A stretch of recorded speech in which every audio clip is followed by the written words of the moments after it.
Снова здравствуйте, друзья! Вашему вниманию предлагается авторыбалка для 1.16, пока что на последнем снапшоте 20W12A. По сути своей это модернизированная установка от Эльманго. Справа его вариант, а слева сильно доработанный и дающий лута на несколько порядков больше наш вариант. Я специально решил поставить обе фермы рядом, чтобы была возможность сравнить их качество и показать вам наглядно все, что у нас получилось. У Эльманго обычный прут и таймер на 6 секунд. Каждые 6 секунд игрок забирает и снова кидает поплавок. Поэтому шанс на что-нибудь словить небольшой. Об этом, кстати, немец сам говорит с явным сожалением. В нашем случае поплавок в момент поклёва падает на лодку. Просто на землю скинуть нельзя даже после выпадания из воды поплавка. Программа проверяет определенные условия, при невыполнении которых с рыбалки невозможно получить сокровища. То есть книги, бирки, лилии и прочее. Далее срабатывает механика, при которой поплавок вне воды может держать предмет на крючке сколь угодно долго.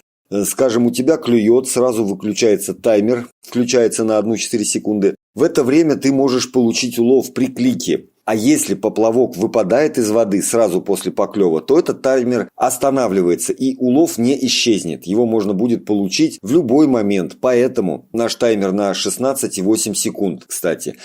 И через это время уже с шансом близким к 100% на крючке что-то будет. И при очередном клике ты точно получишь, хотя бы гнилую плоть, как минимум. Кстати, при подготовке этого ролика мы на всякий случай проверили, как будет работать эта схема в более ранних версиях. И могу вас, друзья, обрадовать. Работает она и в 1.14.4, и в 1.15.2. То есть можно рискнуть, и с большой вероятностью после релиза такая ферма работать будет. То есть не пофиксят.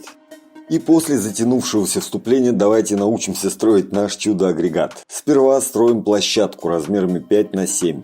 Материал теоретически подходит абсолютно любой. Стекло тут удобно для наглядности, не более. Строим из него, потому что оно прозрачное и наблюдать за происходящим будет гораздо комфортнее. Основание по периметру обносим стеной. Высота стены 6 блоков.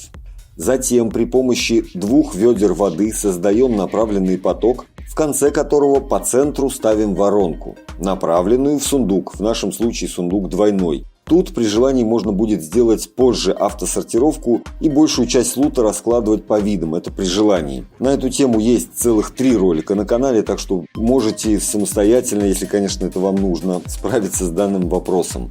Следующий ключевой момент, который и отличает нашу ферму от фермы Эльманго, это участки с висячей водой. Сделать это нетрудно. Используем липкие поршни, блоки редстоуна и блоки слизи. Все этапы перед вами. В целях экономии времени показываю в ускоренном темпе. Но вы всегда можете поставить на паузу и при необходимости разглядеть более внимательно. Если при создании этого элемента чувствуете неуверенность в собственных действиях, то настоятельно советую вам предварительно потренироваться в креативе. Лично я так и поступил. Висячая вода из 3 блоков должна быть на уровне лежащего игрока, на 6-м блоке от основания. Под ней будет еще один блок такой же воды, на котором мы поставим лодку. Все размеры и расстояния вы можете при необходимости перепроверить на карте, которую я по традиции выложил в документах группы канала ВК, ссылка есть в описании. На уровне с висячей водой в районе воронки удаляем 3 блока стены и начинаем монтировать часовой механизм. Блок редстоуна на уровень ниже, на 6-м ряду липкий поршень, после наблюдатель красным глазом к поршню. Через блок еще один в том же направлении. Между ними повторитель. После 2-го наблюдателя компаратор, направленный в любой твердый блок. И он уже является началом классического таймера. Таймер представляет из себя 2 воронки, направленные одна в другую, 2 липких поршня, смотрящих друг на друга. Между ними 2 блока расстояния. Позади липких поршней по частице красной пыли, которую кладем на любые твердые блоки.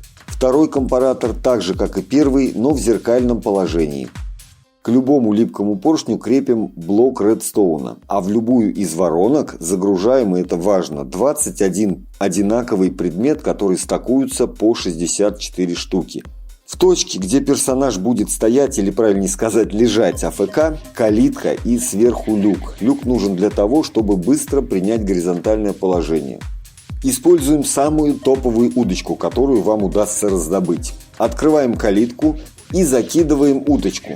Убедившись, что поплавок на воде аккуратно пятимся назад. Как только вы поняли, что уровень калитки стал наравне с вашей рукой, нажимаем кнопку мыши. Все клики должны уходить на активацию калитки, а поплавок оставаться на воде. Убедившись, что все именно так, не отпуская кнопки мыши, нажимаем F3T для перезагрузки ресурс-пака. В момент перезагрузки отпускаем кнопку мыши. Все, вы в режиме АФК. Ну и дальше начинает уже работать та самая механика, о которой я говорил в самом начале ролика. Ставьте лайк, подписывайтесь на канал. С вами был дядя Кублай. Пока-пока.